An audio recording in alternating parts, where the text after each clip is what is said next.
So after we found the vertical asymptotes, the next key piece that we're going to look for are the x-intercepts. X-intercepts are important points on a graph. Hopefully you remember that an x-intercept is where a graph crosses the x-axis. That's what we spent a lot of time trying to find when we worked with quadratic equations and parabolas. We were finding the zeros, so we were finding those spots where that graph intersects the x-axis. Let's look back at these examples real quick. So the vertical asymptotes on these would, I'll just draw them for you quick.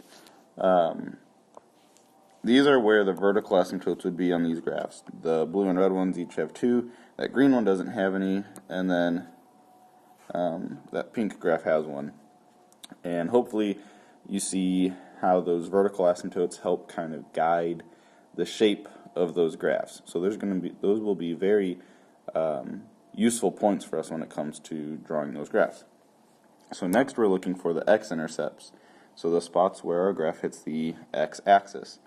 On this blue graph, it looks like we have maybe just one x-intercept right there. It doesn't look like there's any on the red. The green one has one right there in the middle. And then that pink graph has 2 x-intercepts. So back to our first example of y equals 1 over x. To find the x-intercepts, we take the numerator of our fraction and set it equal to 0. Because if there's anything that makes the top of our fraction 0, if the top of our fraction is 0, then 0 divided by something down here is 0. Right? If we have 0 over some number, 0 divided by anything is 0. So we set the top equal to 0 and solve. Now in this case, we have a 1 on top. So if we set 1 equal to 0, that doesn't work out. There's nothing we can plug in on the top to make it equal to 0. So here we have no x-intercepts. And maybe that's disappointing, but that's also helpful to know. That means that at no point will our graph cross the x-axis. Okay?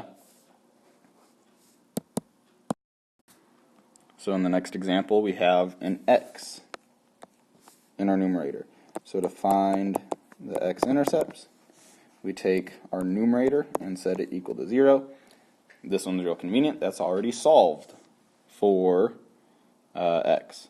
So x equals 0 tells us that we have an x-intercept at 0, and we can add that to our graph, and now we know that our graph is going to go through that point.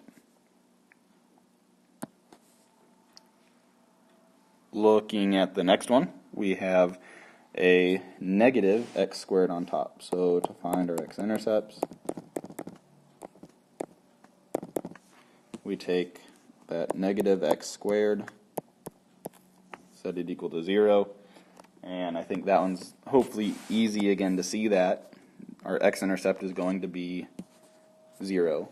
Right? We'd get rid of that negative, well that's still 0, take the square root, that's still 0. So an x-intercept at 0. If we plug in 0, we're going to have 0 over a negative 6. Oops.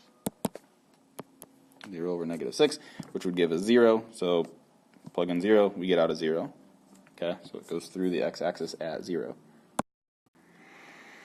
This last one, we finally get a little bit of excitement. So here in our numerator, we have x squared plus 3x minus 4. So to find the x-intercept here, we set x squared plus 3x minus 4 equal to 0. That's an equation that we can solve by factoring. That factors into x plus 4, x minus 1. So our solutions are negative 4 and positive 1. So on this one we get 2 x-intercepts, one at negative 4 and 1 at 1. Okay, so that's it for x-intercepts. We take the top of our fraction, set it equal to 0, and solve for x.